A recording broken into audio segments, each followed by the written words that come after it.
I look like a fool. I look like a fool on television. These people don't like me. It's my damn show. Ladies and gentlemen, welcome to Night Train! Not true. Shut! Get the fuck off the stage! By the way, there's no subway down here. Bullshit, bullshit, bullshit. Say it with me, brother! I only have a limited amount of material, buddy. All right? I'll kill everybody in this bitch. So you guys like jokes? Okay. Let's see. Do you guys ever think about how the first guy to get a 20-ounce soda was like, do I share this? This first comedian, he's the comptroller of Brooklyn, New York. She once punched a kangaroo right in the teeth, just because she could.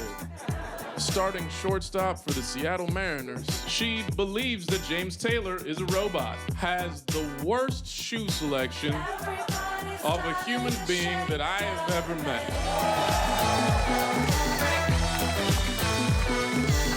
All these people, we're all just living a life for you. Welcome to Night Train!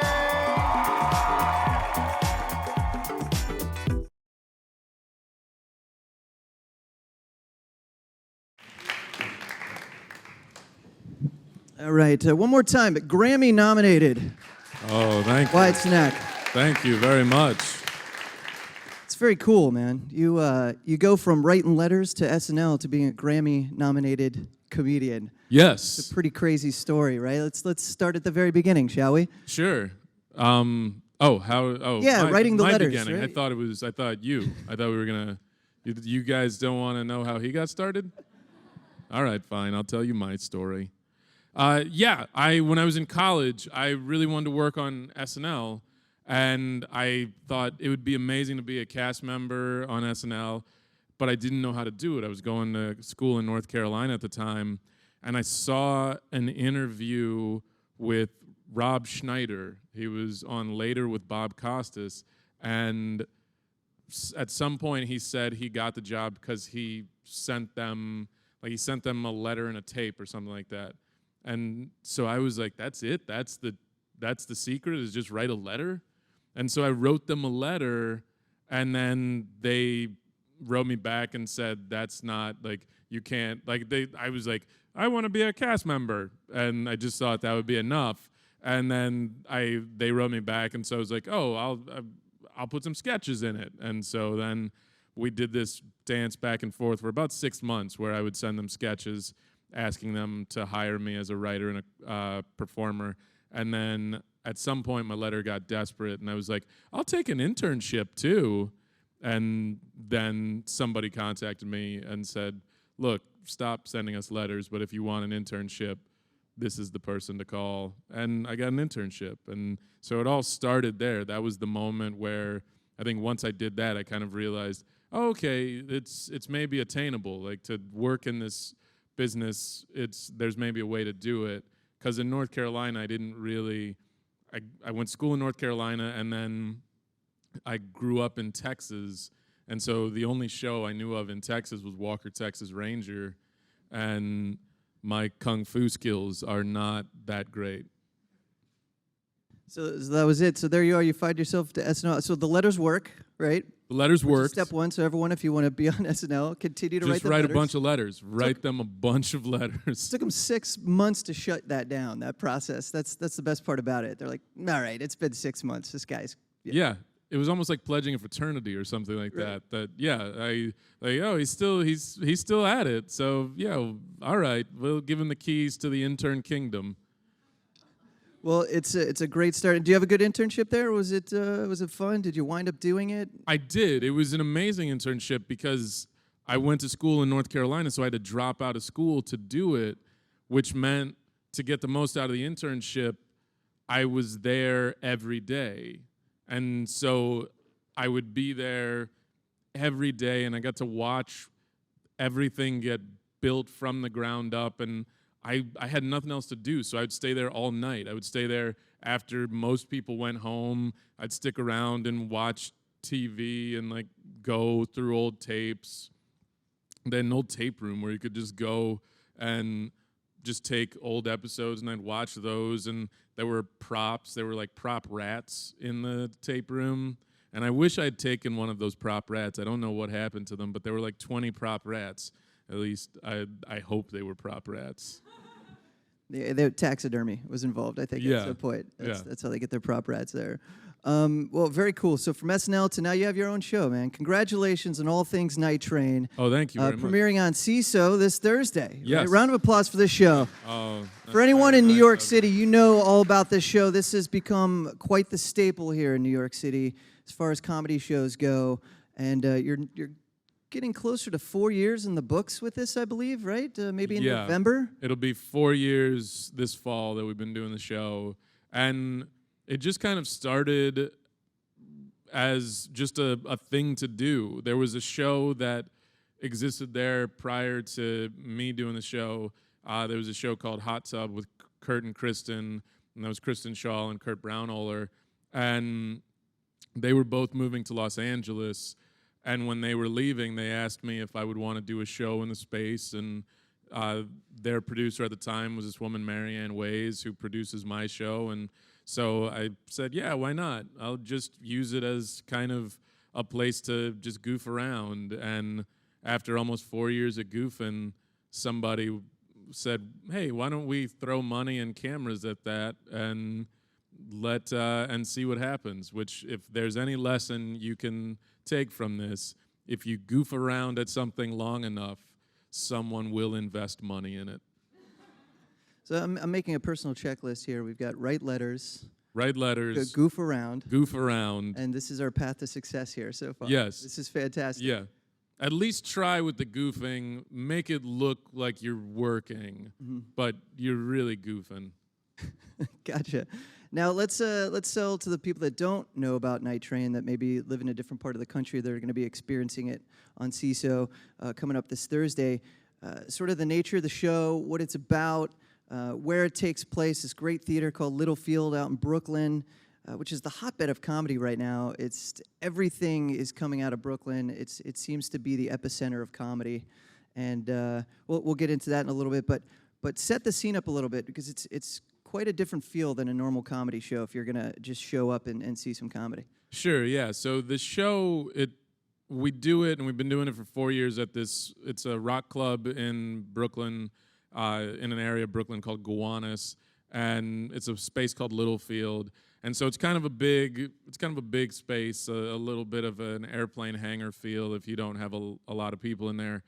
And we started doing the show there, and the whole goal when we started was, let's have stand-ups, but then let's also open the show up to interesting things, whether it's musicians or whether it's somebody doing something that's funny but not necessarily stand-up, or just having conversations with people who aren't stand-ups but are funny people. And the first show we did, I was actually able to convince Chris Hayes to come because it was right before Election Day, and I had, sad to say, I had never voted before. And I was 36 years old, and I never voted. And so I had Chris Hayes come and talk to me as a first-time voter, and just basically excoriate me for not voting for 18 years. But I felt like if the U.S. government wouldn't let me vote as a 6-year-old or any of those first 18 years, then I was going to take 18 for myself just to show them what they're missing. But we talked about that, and we talked about his experience registering voters in his youth and just a lot of those types of things. And so to me, the show, it felt like if we could do some mixture of stand-up comedy, but then also be able to have other people who are funny and do funny things with them, that would be a fun show and a good show. And yeah, 4 years later, it feels like we are getting to do some of that, and and I think that's why we keep doing it. Well, let's talk about some of those magical moments because I've been there myself for some of these, including a taping for the new show, which looks amazing, by the way. Thank the you show very looks much. phenomenal. Can't wait for everyone to see it. You were able to get the audience to dig out Chris Gethard's car, comedian Chris Gethard's car from, I guess he was snowed in, right? Right. And Yeah. so you're just like, hey guys, let's take care of this sitch. Like, how do you approach? Right. They paid to get in, and now they're working for you. Yes, yeah, that's what you want. I think that's anyone who gets on stage, you get on stage because you want to manipulate and control individuals, whether it's as a comedian or whether it's running for president of the United States. And so what happened was Chris had done the show, it was snowing, and while he was on stage, his car got snowed in. And so he came back, and I have to give Chris a lot of credit because he is one of those people that I think everybody likes Chris, and they will sort of do things for Chris. And so Chris came back on stage and said his car had been snowed in, and he just asked if he could get one or two people to help him kind of push the car out. And then when he was on stage, the conversation became, why stop at one or two people? Let's try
You kind of approach comedy from all different facets. As a writer, King of the Hill, you're an actor now, stand-up comedy, which you, like I mentioned before, Grammy nominated for that. Congratulations again. Thank you very much. Brand new album out this year called Yes. Furry Dumb Animal. Furry Dumb Fighter. I'm sorry, Furry Dumb Fighter. Yeah. And there's one particular track that really hit home with me on there. I was raised Catholic, which pretty much means I'm not anymore.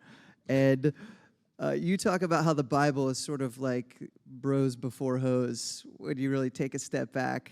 Yeah. And the way you broke that down was just really, really funny and so true. Well, thank you Just very for much. the record. Yeah. Thank you. I appreciate that. Yeah, that was a very fun album to put together, and I think it came out right after the Grammys. It was one of those things where, it was very cool to be nominated.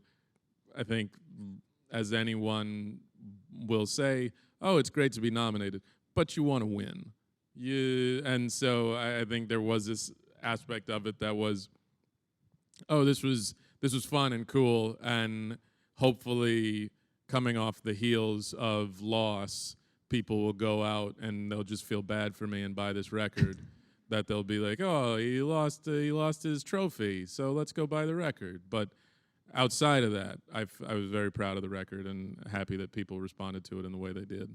And you taped this latest one in Wisconsin, I believe, right? Yeah. I did, in Madison. So why'd you choose Madison versus, you did Brooklyn, obviously in Brooklyn. Right. And it's always nice to be on home turf, but why Wisconsin, of all places? It was a twofold reason. I had been in Madison maybe a year before doing shows, and it just happened that the day that I went to Madison, like maybe a week or two before my shows got announced, before I showed up, another venue in Madison announced that Dave Chappelle was doing a show the same night as I was. And so I then became incredibly worried that all of the people in Madison, because I assumed that there were only like 400 of them, were all going to leave my show and go see Chappelle. And what made it worse was that our two venues were across a town square from one another. So there was a giant marquee if you were walking to my show that told you Dave Chappelle's here right now. And so I was very worried and nervous that nobody would show up. And then when I did the show, all these people showed up. And so it was really, in that way, really cool. And I really appreciated that. And then I wound up doing a spot on Dave's show, his late show. And so that was very cool, and it meant a lot to me. But then as it happened, that day I was doing the show, a friend of mine had passed away. And so it was also just this very cathartic thing to get on stage in front of this audience and get to do this show for them. And so when it came back around, I felt like, oh, for all these reasons, performing in Madison meant a lot to me. And so to do this album, I feel like I'd like to go back to that place that just was like a sort of a good feeling place for me. It's a good memory, great memory. Thank you. Before we go to the crowd for some Q&A, can you give us your, best, worst nightmare gig story? Comedians always find themselves on these bills where it's like, how did I find myself opening up for the Pointer Sisters on in the middle of the street in Atlanta? I wish I'd opened up for the Pointer Sisters. That sounds fun. We can make that happen. We'll figure it out. But is there one nightmare gig that sticks out in your mind above all others that you were able to survive it? It didn't make you quit comedy, but you learned a lot from it? I've definitely had a few weird ones. I've opened for bands, and that's never fun because people aren't there for you. They're there for the band. And whatever hallucinogenic that they did, they have timed it out for music. They know that like 30 minutes in, they want this song going with this high. They don't want this voice. And so as they're going into their high, they're kind of like, they're just not, it's like herding cats. They're just not interested. So those are tough. But I feel like when I was in college, it wasn't. It was after I left college. I did a college gig at Occidental College, which was President Obama's first college, and it was part of a festival. And the lineup, I don't remember the whole lineup, but before me was a reggae band, then me, and then an all men's country line dancing group. And so I had to somehow sandwich in, like, whatever mental state you are in for reggae band and whatever mental state you are in for all male country line dance review. I'm usually not the meat between that sandwich. How'd it go? Interesting. It was a lot of me talking about how weird it is that I'm on this bill. That was a lot of the conversation was, yeah, this is weird, right? And then, all right, I've killed enough time. Let's see those guys hoof it. All right, it's time for the audience Q&A right now here for AOL Build. Right here in the front row, you'd like to go first? I'm excited to check this out. I just got CISO, but I saw you were part of the Women's Podcast Festival with Rana and Beverly. How do you know those ladies? I know them. I used to live in Los Angeles, and so I met them there. They did a lot of shows in LA, and they are delightful. They're delightful older ladies with a lot of sass. And doing the show was, I hadn't seen them in a while, and so it was fun to do the show. They wanted to try to set me up, as I think older ladies like to do. They tried very hard to basically get me laid by someone in the audience. I left before that could happen because I feel like, as nice as they are, I think they would want to see it all the way through. Like, they wouldn't leave. I feel like they would, all right, and now we're going to go back to your home. Like, well, no, you don't have to. No, we're going to make sure this happens. So, but yeah, they're wonderful people. Yeah. Nice. All right, next question. How's it going, man? All right, how are you? Good. Who would you want, who would be like the best guest for your show? For Night Train? Yeah. Oh, that's a good question. For a long time, I've wanted Retta to do the show. I think Retta is such a very funny stand-up, and Retta, like, if you ever get the chance to see Retta, she's just so funny and smart. And Retta and I did a show together once in D.C., and it was part of a comedy festival, and they were the people who put on the festival were big Parks and Recs fans, and so their fandom was such that they brought a miniature pony on stage before Retta. Like, they had a pony do time, and I learned something about ponies and I guess horses in general. The stage was pretty high up, so you had to go upstairs to get to the stage. And a thing I didn't realize about ponies is they know how to go upstairs, they don't know how to go down them. And part of it is the way that their eyes are. They don't have the depth perception of stairs, so they just think you're trying to kill them. Like, they just see it as a cliff. And so I had performed, they brought out this fake little Sebastian, and then they tried to get it off the stage, and it refused to go.